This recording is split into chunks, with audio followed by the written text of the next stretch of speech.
Hello साथियों, welcome to planet 4। आप सभी को जितेंद्र का नमस्कार।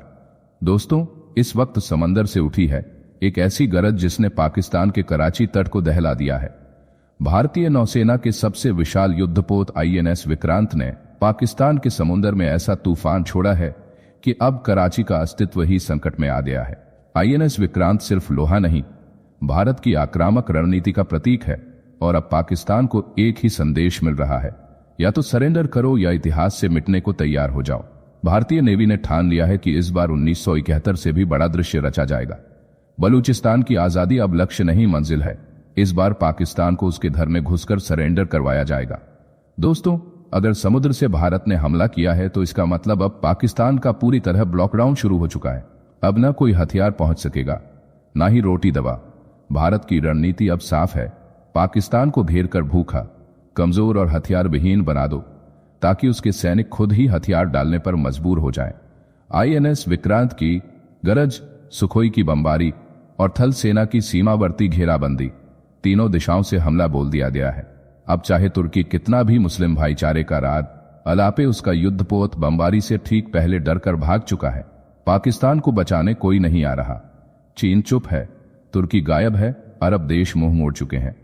अब पाकिस्तान अलग थलग और पूरी तरह अकेला पड़ चुका है। सूत्रों के अनुसार भारत ने 7 दिन के अंदर पाकिस्तान को सरेंडर के लिए मजबूर करने की योजना बना ली है।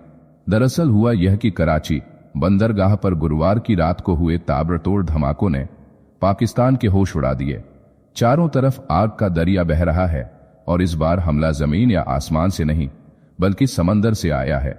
ऑपरेशन सिंदूर के तहत भारत ने पहली बार 1971 के बाद समुद्री मोर्चा खोलते हुए कराची बंदरगाह को निशाना बनाया। भारतीय नौसेना ने मिसाइल स्ट्राइक कर पाकिस्तान के नौसैनिक ठिकानों पर जबरदस्त तबाही मचाई है। दोस्तों, इस बार पाकिस्तान की सबसे बड़ी मुसीबत यह है कि उसे बचाने के लिए अब अमेरिका भी नहीं आने वाला, क्योंकि अमेरिका भी नहीं में डोनाल्ड ट्रंप है और ट्रंप प्रशासन ने साफ कह दिया है भारत को पूरा हक है अपने नागरिकों के खून का बदला लेने का। जिस वक्त अमेरिका के उपराष्ट्रपति भारत में मौजूद थे, उसी वक्त हमारी महिलाओं के सिंदूर छीन लिए गए, हमारे मासूमों को निशाना बनाया गया। अब अमेरिका भी भारत के समर्थन में खड़ा है और मोदी जी ने साफ कर दिया है इस बार का बदला कल्पना से भी बड़ा होगा। याद रखिए, 1971 में भी अमेरिका ने पाकिस्तान को बचाने की कोशिश की थी, लेकिन भारत ने उसके बावजूद पाकिस्तान को 2 टुकड़ों में तोड़ दिया था। और इस बार तो अमेरिका है ही नहीं पाकिस्तान की मदद के लिए। अब भारत उसके घर में घुसकर हमला कर रहा है। कराची जल रहा है, लाहौर थर्रा रहा है, बलूचिस्तान आजादी के नारे लगा रहा है। अब न कोई बचाने वाला है, न कोई ढाल है। अब सिर्फ एक ही मंजिल है, पाकिस्तान का सरेंडर। यह पहली बार है जब भारत ने 1971 की जंग के बाद फिर से कराची को समुद्र से निशाना बनाया है। पाकिस्तानी नौसेना के अहम अड्डे ध्वस्त कर दिए गए हैं। तटीय इलाकों में अफरा तफरी का माहौल है। कराची पोर्ट की कमर टूट चुकी है और पाकिस्तान के पास इसे बचाने का अब कोई रास्ता नहीं बचा है। कराची बंदरगाह पर हुए इन हमलों ने पाकिस्तान की तटीय सुरक्षा व्यवस्था की पोल खोल दी है। जिन ठिकानों को अभेद्य बताया जा रहा था, वहां मिसाइलें फट रही हैं। समुद्र किनारे के शहरों में लोग घर छोड़कर भाग रहे हैं। पाकिस्तान अब समझ चुका है कि भारत का नया सैन्य सिद्धांत अब पहले चुप्पी फिर चिंगारी का है। अब हालात बिल्कुल साफ होते जा रहे हैं। लाहौर, सियालकोट, रावलपिंडी, पंजाब बमबारी की गूंज इन इलाकों में पहले ही सुनाई दे चुकी है। अब कराची बंदरगाह को भी तबाह किया जा रहा है, जो सीधे बलूचिस्तान के नजदीक है। यानी अब वक्त दूर नहीं जब पूरा पाकिस्तान घुटनों पर आकर सरेंडर करने को मजबूर हो जाएगा।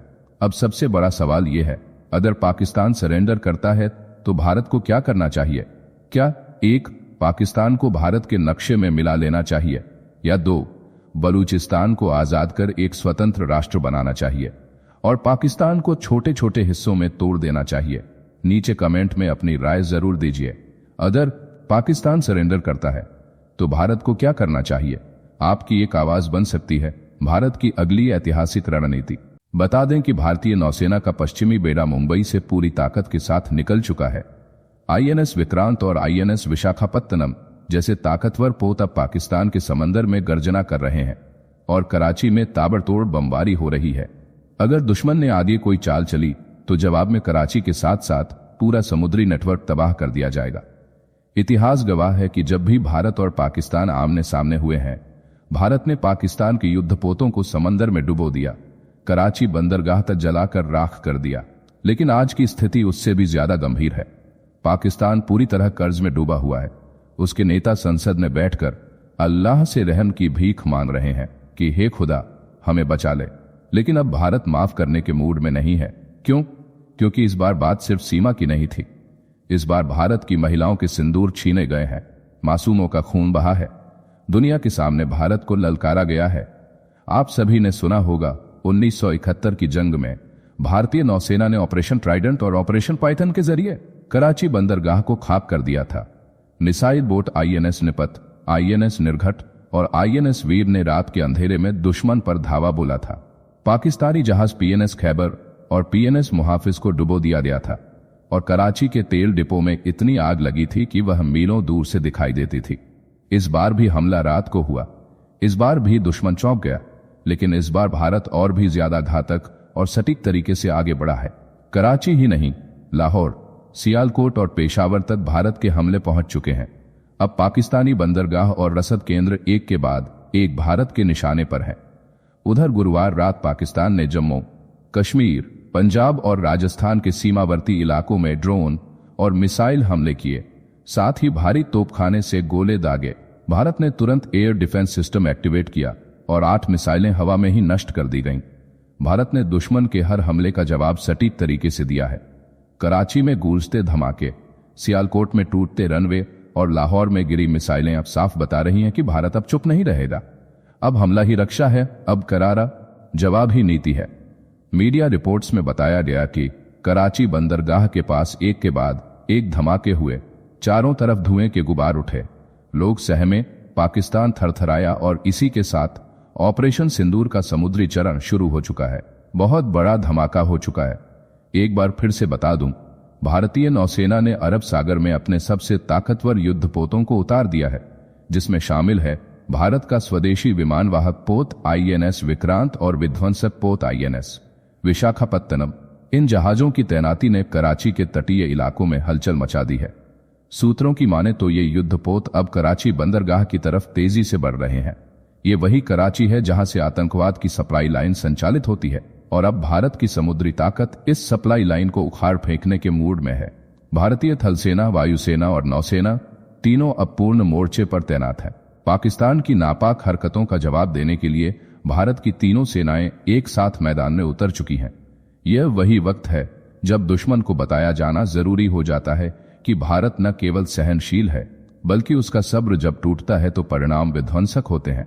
उधर जैसा कि मैं आपको बताया, भारत ने पाकिस्तान की तरफ से दागी गई 8 मिसाइलों को जम्मू कश्मीर में और 30 मिसाइलों को राजस्थान के जैसलमेर में हवा में ही नष्ट कर दिया। इससे साफ हो गया है कि भारत का एयर डिफेंस सिस्टम अब दुश्मनों के लिए खौफ का नाम बन चुका है। दिन में आप सभी को खबर मिली होगी, भारत ने लाहौर पर एक जबरदस्त ड्रोन हमला किया है, जिसमें उसका डिफेंस सिस्टम पूरी तरह से निष्क्रिय हो गया है। सिर्फ लाहौर ही नहीं, बल्कि कराची और गुजरांवाला जैसे प्रमुख शहर भी अब भारत की सैन्य ताकत के निशाने पर है। इधर भारत में देश भर के सभी एयरपोर्ट्स पर सुरक्षा को लेकर हाई अलर्ट जारी कर दिया गया है। नागरिक विमानन सुरक्षा ब्यूरो ने सभी एयरलाइनों और एयरपोर्ट्स को निर्देश जारी किए हैं कि अब हर यात्री की सेकेंडरी लैडर पॉइंट चेकिंग अनिवार्य होगी। यात्रियों की एंट्री को लेकर भी कड़े प्रतिबंध लगाए गए हैं। टर्मिनल बिल्डिंग में विजिटर एंट्री पूरी तरह से बैन कर दी गई है। जाने से पहले वीडियो को लाइक करके चैनल को सब्सक्राइब कर लें।